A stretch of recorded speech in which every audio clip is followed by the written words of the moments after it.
बापा हूँ गोटे अनिर्वचनीय सत्य एवं शब्द जो शब्दर किसी विकल्प ना बा कहले वायु पाणी वायु को छाड़ी ना बंची पारिबा ना पानी को छाड़ी बंची पारिबा जी समस्त रोजगार करी खटी खटी पिला मनीष करने निज जीवन तिल तिल कर दान कर दिल्ली जे पते छिंडा चप्पल पिंधे निजे पछे से पुराणा कपड़ा चलदेवे निज पिला को भल कपड़ा पिंधे दुनिया दांडे मनीष कर राति राति राति उजागर रोकवा व्यक्ति आउ के भक्ति सी होती आम बापा मो बापा आपण को बापा समस्त को बापा से गोटे तत्व बापा को छाड़ी बचा सत कथा आम जी जिते ज्ञान चर्चा कले भी से दी भाई को परिवार को मुंड उपर छात उड़ीगला धर छात उड़ीगले परिवार अवस्था जहाँ हुए बापा चलीगले परिवार अवस्था से लगे जिते जी बुझेले आम जाचे जात से ध्रुव मृत्यु ध्रुव जन्म मृत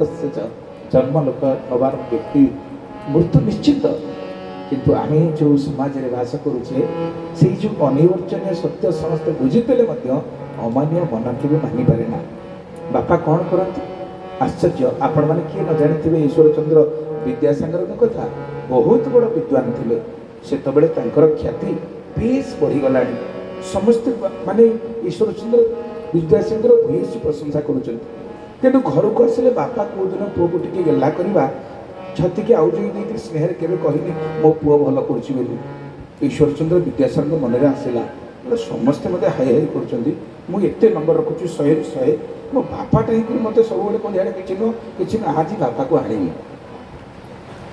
कौन कर बाड़ी पटे जगी पनी की धरिक बापा जो बाहर बापा को आनी कहले केड़ बड़ ज्ञानी लोक या भितर अपेक्षा निद हो जाए बापा पदा को बाहर पूर्ण माने पूर्णमी तिथि चंद्रमा को देखिए कहते हे पूर्णिमा तुमर हे पूर्णमी चंद्रमा तुम शीतल आलोक जमी समाज अंधकार दूर हो जाऊँगी कौ दिन मो पुओ सेमती हम ता ज्ञान लोक सारा पृथ्वी आलोकित हम ये कहू कहू निद भांगी जाइए देखला निज बापा चंद्रमा को चाहिए निजर पुअर कल्याण कम कर विद्यासागर जाई बापा गोड़ तले पड़ जाइए अरे तू कौन थिलु ना बापा इन्हें सर्वनाश कर दे था ना कौन ना समस्ते मत प्रशंसा करुले समस्ते मत भल करुले तुम एका मत भल कर मु भाविली मोरी बापाटा हूँ मो कंटा बापा को आज सबुदिन कंटा को सफ करदेवी बापा कड़ को आज कहले निज छुआ को निजे कौन कि घर प्रशंसा करते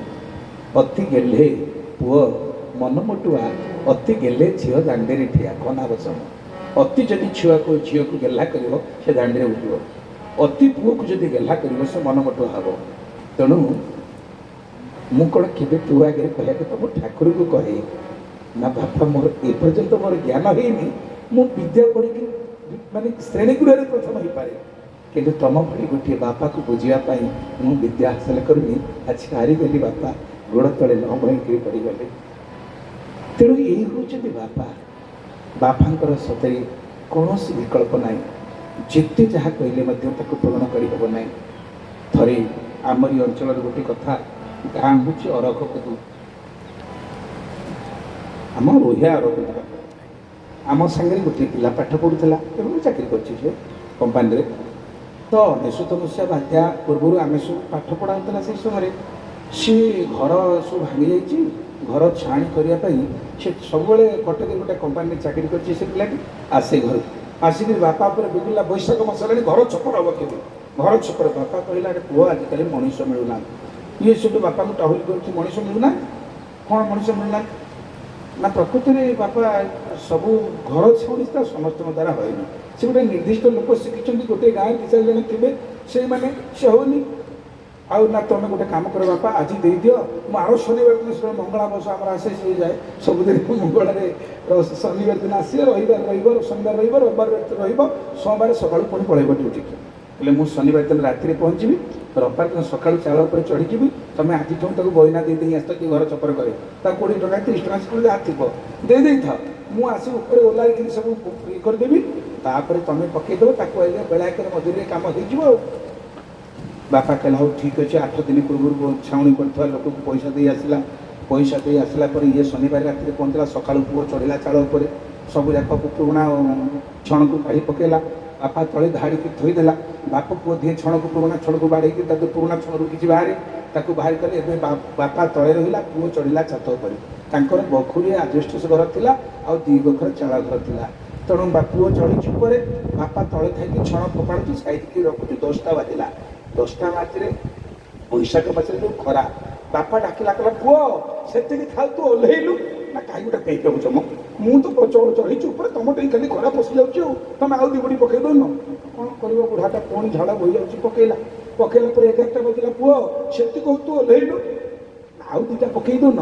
ଯେତେବେଳେ 12ଟା ବାଜିଗଲା, ପୁରା ସୂର୍ଯ୍ୟ ମୁଣ୍ଡ ଉପରେ ହେଇଗଲେ, ପୁଅ ବୁଝି ବାପା ପୁଅ ଓହ୍ଲେଇଲାନି। ତାରି ଗୋଟିଏ ପୁଅ ହେଇଥିଲା ଯେ ଉପରେ ଚଢ଼ିଛି, ଅର୍ଥାତ୍ ବୁଢ଼ାର ନାତି। ସେ ଆଜବେଷ୍ଟ ଘରେ ଶୋଇଛି। ସିଧାସଳଖ ବୁଢ଼ା ଗଲା, ତା ବିଛଣା ଛକରେ ସେ ଛୁଆକୁ ଆଣିକି ରାସ୍ତା ଉପରେ ଥୋଇଦେଲା। ଯେତେବେଳେ ଥୋଇଦେଲା, ତା ବୋପା ଚଢ଼ିଛି ଚାଳ ଉପରେ। ସେ ଦେଖିଥିଲା, ବାପା ବାପା ମୋ ପୁଅକୁ ବଳ ଖରାରେ ଥୋଇଦେଲା। ଖରା ନା ତୋର କ'ଣ ଇଏ ପୁଅ, ମୁଁ କ'ଣ ଗୋଟେଇକି ଆଣିଥିଲି? ତୋ ପୁଅ ଇଏ ଥୋଇଦେଲି ବୋଲି ତୋ ଜୀବନ ଛାଡ଼ି ଯାଉଛି, ମୋ ପୁଅ ଦେହରେ ଖରା ପଶିଯିବ। ଆଉ ମୋ ପୁଅ ଚଢ଼ିଛି ଚାଳ ଉପରେ, ହଇରେ ମୁଁ ବାପା ନା କ'ଣ? 2 ଖେପାରେ ତଳକୁ ଓହ୍ଲେଇ ପଡ଼ି ସେଇ କଳା କଳା କୁଟା ଲାଗିଛି ଦେହରେ। ବାପା ଗୋଡ଼ ତଳେ ନ ପଡ଼ିଗଲା। ବାପା ମୋ ବାପା ହେଇନଥିଲି ତ, ସେଇଥିପାଇଁ ବାପାର ମହତ୍ଵ କ'ଣ ତାହା ବୁଝିନଥିଲି। ଏବେ ବୁଝିଗଲି ବାପା, ମୋ ପୁଅ ପାଇଁ ଯଦି ମୋର ଏତିକି ଦରଦ, ତମ ଦରଦ କ'ଣ ମୁଁ ବୁଝିଗଲି ବାପା। ତାପରେ ସବୁ ସମାନ ହେଇଗଲା। ଏଇ ହେଉଛନ୍ତି ବାପା। ଆମେ ଯେତେ କହିଲେ ମଧ୍ୟ ବାପାଙ୍କର ଋଣକୁ କିଏ କେବେ ଶୁଝି ପାରିନାହିଁ। କୃଷ୍ଣ ତ ପାରିନାହାନ୍ତି। ଭାଗବତରେ ସେଥିପାଇଁ ଗୋଟିଏ ପଦ ଅଛି, ତତ ଜନନୀ ଉପକାର ସୁଜୀବ କେବଳ କୁମାର, ଗୋବିନ୍ଦ ଗୋବିନ୍ଦ ଗୋବିନ୍ଦ